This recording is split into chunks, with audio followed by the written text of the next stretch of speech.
Hippopotamus here, and today I'm going to be doing my last build, and it is a PvE build. So it's all based around supporting the team, but also having some skill damage as well.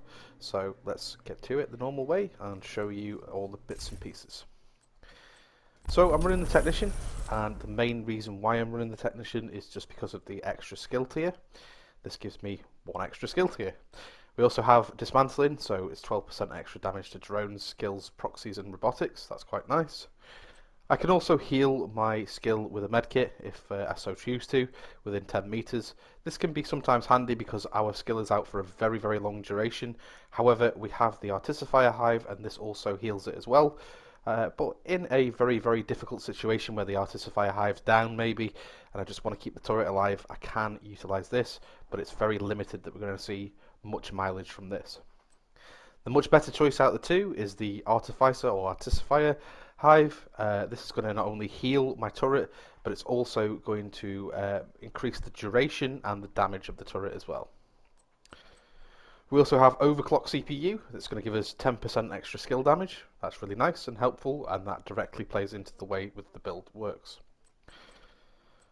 We have Faraday Field, so party members within 5 meters of your deployed skills are undisruptible and immune to shock and disruption. Okay, so yeah, sorry, that's my way of reading it. So if the skill is not disrupted, it's going to provide immunity to shock and disruption, which can be quite useful, but just remembering if the skill is disrupted, it's not going to provide that benefit. Okay, we managed to get that one out. So, the other thing is synergizing weapons. I am using a assault rifle and a rifle for this build, so those are the reasons why. I don't take the linked laser pointer in this case, which is not relevant, but it's there. And I also have the EMP grenade, which can shut off enemy skills, which is quite useful.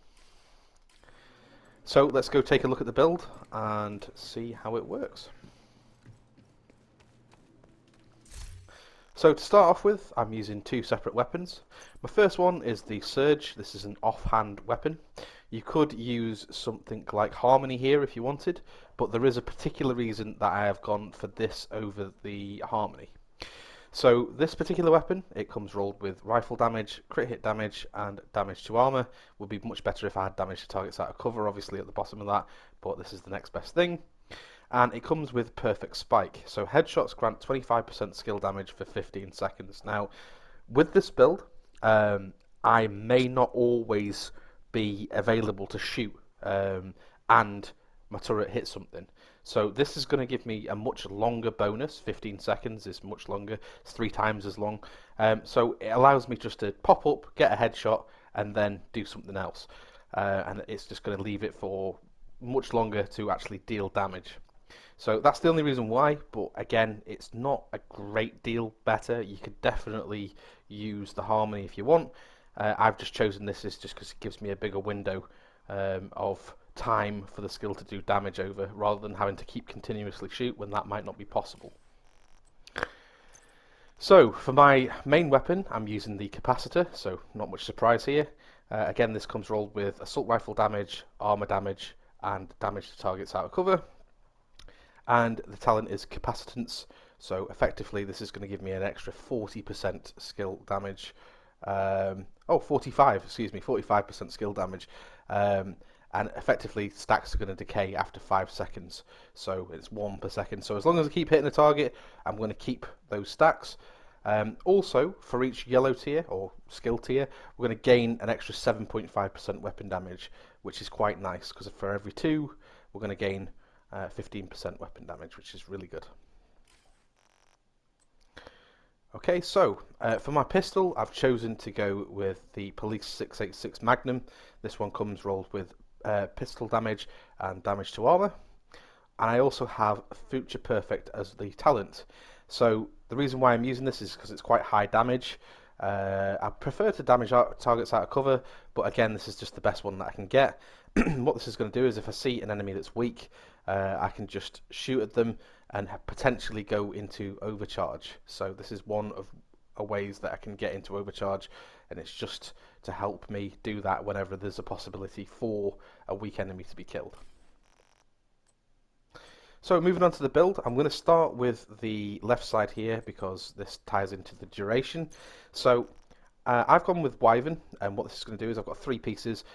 First piece is going to give me skill damage, second piece is going to give me status effect, and three pieces is going to give me 45% skill duration.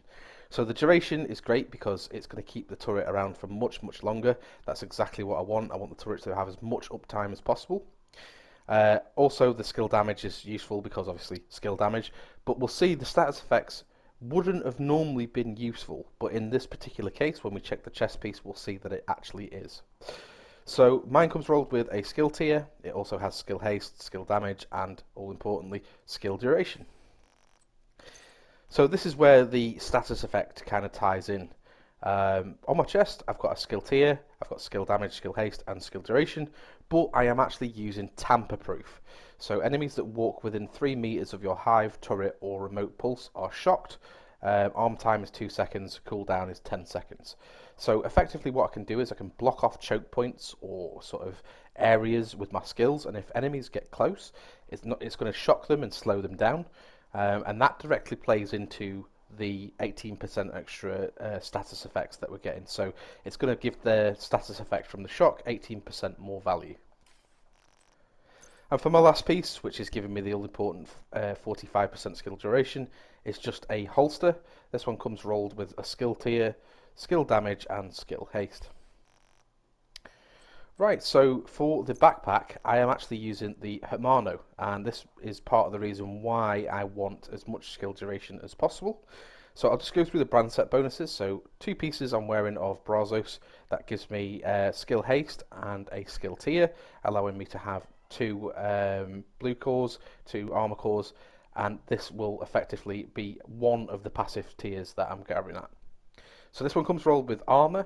It has skill haste, skill damage, and skill duration. And it's the talent that I'm interested in here, Perfect Overclock. So allies within 15 meters of your deployed skills gain 30% reload speed, and it reduces their active cooldowns by 0.6 of each of the second.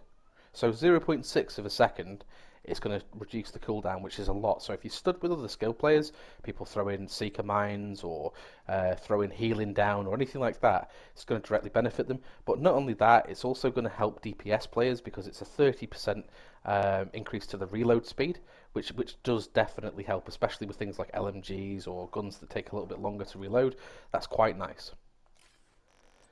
For my second piece of Brazos, I'm just rolled pretty much exactly the same way. I have a armor core and I have skill damage, skill haste, and remembering that I have that extra skill tier from the 2-piece and then 1 from the specialization, which covers both of these blue cores that I'm taking here, allowing me to reach 1.1 million armor.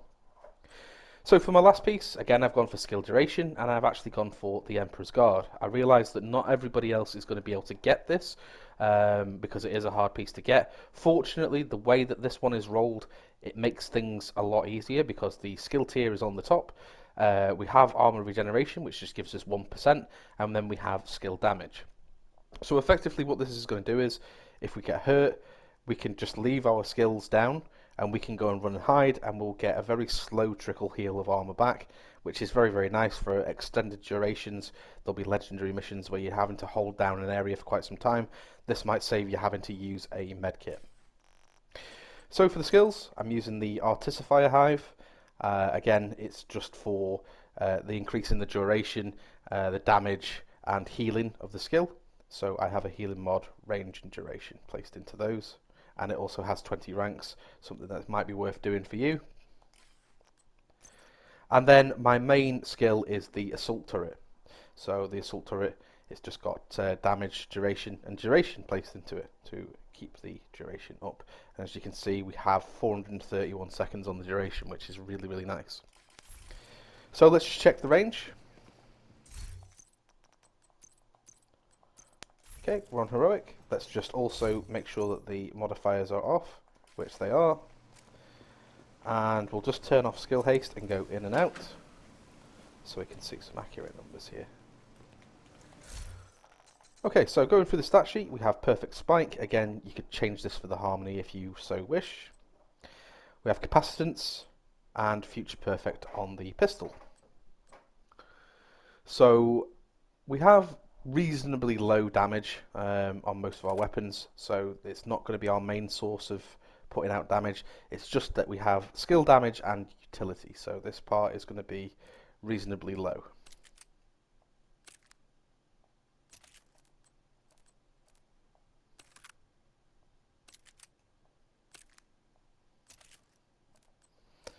Okay, for our gear talents we have perfect overclock and we have tamper proof.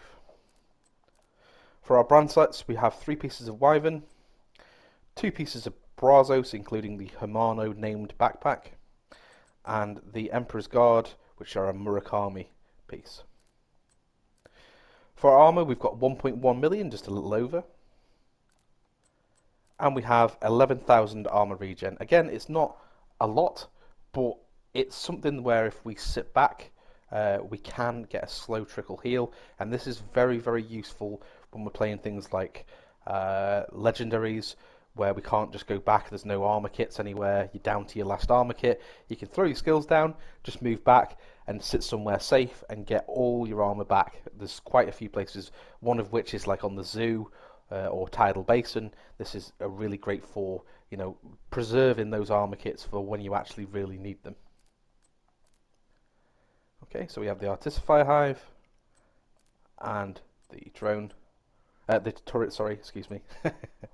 With the damage is reasonably sort of low. It's not massive, but we can get this higher with the skill procs off our weapons. So how to use this build? Main things is obviously we can block off a choke point, and we can also benefit our teammates' skills. So you want to be placing the skills in an area where they're going to be able to block off an area. So just trying to think, if this was a doorway here, if we imagine this was a doorway, we can place the turret down in the doorway. Anything that walks through it, we're going to shock them.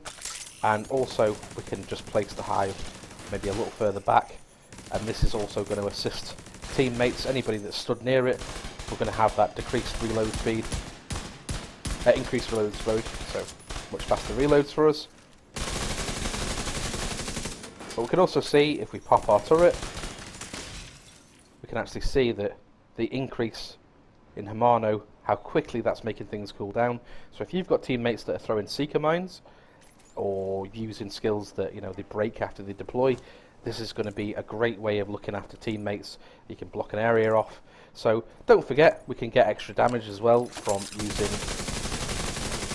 our capacitor. Let's just see how much we can get this up to. Okay, for about 200 roughly. Okay, so about 201.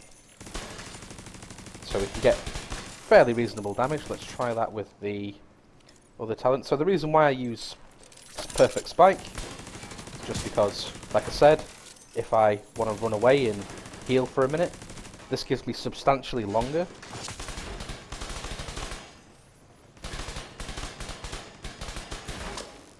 Although it's not quite as much damage, the stacks don't decay. And all I've got to do is hit a headshot every 15 seconds. And if I'm keeping my head down to recuperate my health, that directly plays into the playstyle of the Emperor's Guard.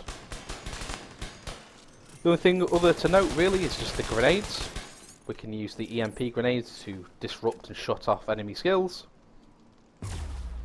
And for the most part, that is it. Don't forget, obviously, again, we can go into overcharge with our pistol. Alright guys, that's the last one of today. Sorry this one was a little bit messy. I am kind of a little bit tired, so I guess I've made a few hiccups here, but, you know, hey ho, it is what it is. Hopefully this is something you've enjoyed, and I will see you all next week for the next set of 4 videos. Thanks for tuning in, and see you again.